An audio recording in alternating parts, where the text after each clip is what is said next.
to my Grandma Genya's apartment in Buffalo, New York. I was holding the presents for her 95th birthday party. Behind me was my wife, Dawn, with the biggest present of them all, my 1-year-old son, Kai.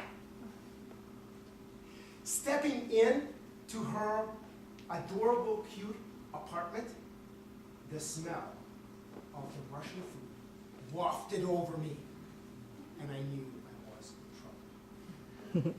Mr. Toastmaster, my fellow Toastmasters, and anyone who has ever been overfed by a grandmother, you know that when she cooks, you eat. My Grandma Genya was really a Russian linchpin of my family. A fiery button of a woman standing 4 feet 8 inches tall, in heels. She was infamous for her iron will, her sharp tongue, and her prodigious cooking ability. Seeing us across the hall, she rushed towards us, looked me up and down, and said what she always says, "Leo, you're too thin. What is she feeding you out there in Seattle? Come. Sit, eat." And she proceeded to overfeed. The Russian borscht, homemade, steaming, accompanied with dumplings, with meat and potatoes. And that cake, oh, that melted in my mouth. I will admit I enjoyed the food, but I came home 7 pounds heavier. 6 months later, we came back to Buffalo, New York. But this time, when Dawn and I, with Kai, opened the door, we opened the door to a nursing home, where my grandmother was put on hospice care after a stroke and a fall. "Grandma, we're here," I said. But she hardly noticed me. Wanting to make her smile, I said, "You look too thin. What are they feeding you out here in Buffalo? I brought you some borscht." But she didn't react. Here was a woman who has cared for me, who has loved me, who has fed me, and fed me, and fed me. And I didn't know what to do for her. It felt so useless, so hopeless. We're too late. It was at that time that Kai, who was making rounds, running around the room, came up to me and climbed on my lap. Looking at his great-grandmother, he made a decision. He decided that he wanted to play his favorite game, peekaboo. I don't want to brag, but my son Kai is a master peekabooist. It is as if he has a magic remote control that can open your heart and fill it with joy. "Peekaboo!"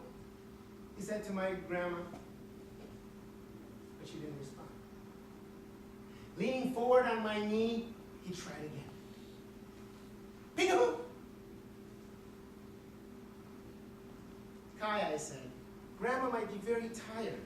She doesn't want to play." Kai did not want to take that answer. He leaned really close, almost nose to nose with my grandmother, and covered her eyes, just to make sure she knew how to play the game. "Peekaboo!" Suddenly, my grandmother looked up, lifted her wrinkled hands to her face, smiled, and whispered, "Peekaboo!" Kai giggled, and my eyes filled with tears. But through that blurriness, I saw something really clearly.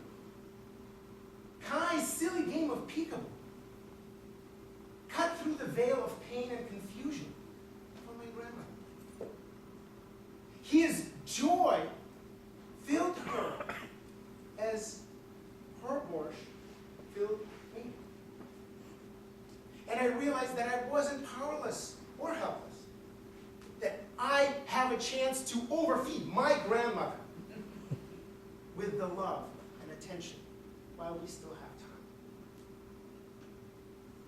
That memory of that day stays with me today because it was so precious.